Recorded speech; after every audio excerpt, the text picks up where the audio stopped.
Hello, my name is Dante Renee from the 10 Room Bizarro YouTube page where I talk about films that I believe need to be talked about more.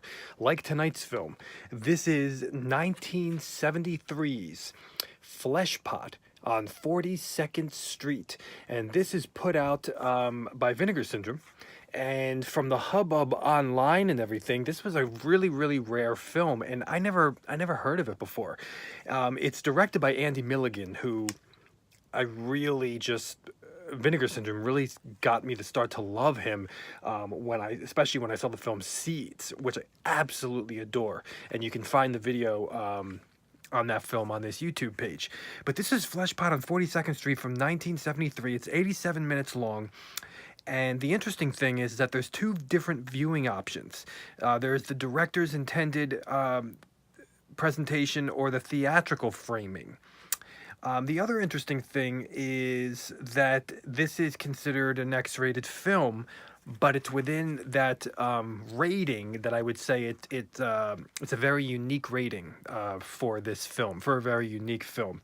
It says on the poster art here, it says, "Wilder than you can imagine, explicit beyond belief, meet them all. Hustlers and pimps, pushers and S&M freaks, straight guys and girls, looking for thrills and one-night stands. Fleshpot on 42nd Street with the underground superstars Diane Lewis and Lynn Flanagan." Let's look at this fascinating film here. And folks, before you think, oh, it's an X-rated movie, I know what X-rated movies are like. I've seen your other videos in this YouTube page. They're not for me, blah, blah, blah, blah. If there was ever a crossover film for people who don't normally watch X-rated movies, it would be Fleshpot on 42nd Street. First and foremost, I got to tell you, there's really only like one repeated penetration shot for like less than a minute in the film, and it happens 2 times, but it looks like it's a repeat. So that's it for actual penetration in the film. There's no ejaculation, there's nothing like that. We do have full nudity, mostly from men, actually, in the film, so lots of penises. But really kind of a simulated sex type of vibe for the majority of the sex scenes.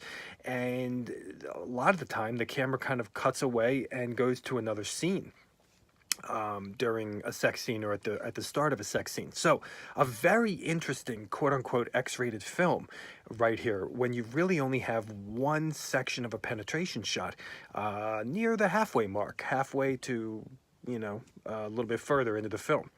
Fleshpot on 42nd Street, despite whatever the rating is such a unique and well-done experience. I really can't tell you. When the movie ended, I could have gone on for probably another couple hours. I mean, I didn't even realize it was ending. I wasn't timing it out in my head. Sometimes you kind of have like a clock in your head when you know when the 90-minute mark is coming closer, or you can kind of sense it from the pacing of the film or the story climaxing or whatever, but not so in this film. Not only do you have a sucker punch type of ending to the movie, but this is a film that is a beautiful snapshot of 42nd Street, as the title, states. It's a beautiful snapshot of 42nd Street. But it's not just the locations of 42nd Street and the theaters of 42nd Street, but also the characters of 42nd Street. Yes, the filmmaking looks like guerrilla filmmaking, where people walking on the street are actually looking at the camera like, what are you doing? In an age when the camera equipment was bigger than, a phone, so people could tell you were filming. You have these characters, and I don't know how to express this enough, but the acting in here is so superb. The characters are so well done, so interesting, so believable. So believable. Like, these are real people. They're not actors. That's what it feels like to me. We have this guy who's a drag queen. We have a female prostitute, or as she says, a hustler.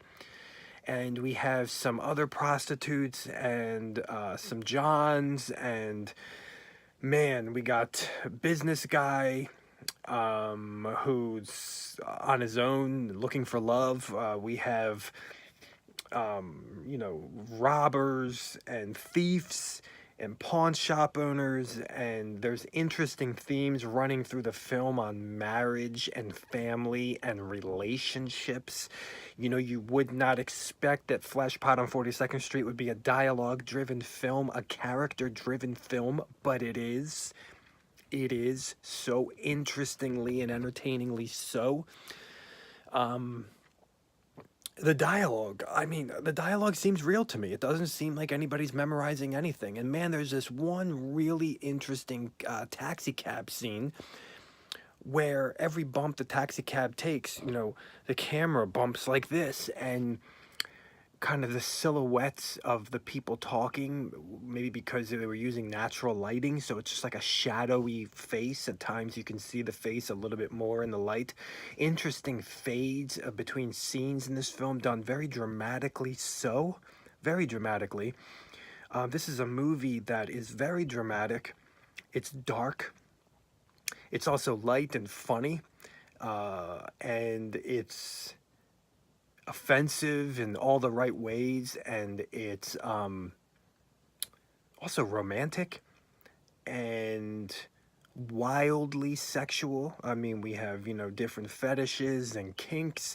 While there isn't, you know, lots of penetration in this film, there is lots of verbal penetration in the film, lots of sex talk in the movie. But not just your normal sex talk, also sex talk in relation and in the application to daily living, into relationships and marriage and children and your future and your past and religion, in particular Irish Catholics. And really kind of looking at introspection. I mean, you know, an introspective prostitute, prostitution in all of its different forms and flavors, but also the, you know, kind of really the concerns and the questions, and really seeing things in a way I haven't seen before, you know, in a movie like this, to be totally honest with you.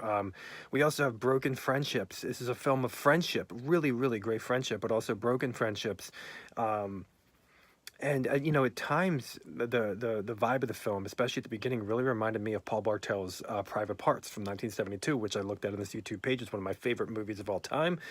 So check out that video, but at times it really did remind me of that, of that world. And even the lead girl in the film, who's very sexually attractive, she at times, maybe mostly when she was silhouetted or whatever, reminded me of Anne Ryman's character Cheryl in Private Parts. But there's an aspect of that. Obviously this girl's not as innocent as Cheryl is in Private Parts, but it's a very interesting thing going on here, and this is very, very low budget filmmaking, and it's very artistically done. I mean, so, you know, when's the last time you saw a sexploitation film, an erotic film, that was also an art house film? You know, Fleshpot on 42nd Street would definitely have it. It also has a documentary type vibe to it as well. And the music in the film, it's almost wall-to-wall music in here. We got great jazz, funky, sexy, groovy, jazzy vibes, porno vibes, but really not so much the porno vibes, really kind of the what music defines 42nd Street? Well, that's the soundtrack to this film. I'll just lay it out like that. The music for this film really, to me, defines 42nd Street, without a doubt. Unbelievable acting in here. What a world. All the little pieces of a scene. All the little pieces of a personality.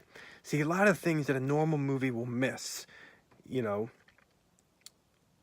there are a lot of pieces in personalities. There are a lot of pieces to people's stories. There are a lot of pieces to people's environments. And those pieces are focused on in Fleshpot on 42nd Street. This is a really just a awesome movie that I wasn't prepared for. It's also a violent film at times as well. So you have that violence in here, and heartbreak and desperation. You have it all in here. Also hope. and Shattered Hope. 1973's Fleshpot on 42nd Street by Andy Milligan. What a beautiful film. Thank you so much for watching the 10 Room Bizarre YouTube page where I talk about films that I believe need to be talked about more, like Fleshpot on 42nd Street. Thank you so much, and please feel free to check out my own personally made films at vimeo.com/poopy-diarrhea. It used to be youtube.com, but it's now at vimeo.com/poopy-diarrhea, Poopy diarrhea, and you can follow me there for all of my personally made films. Thank you so much, and good night.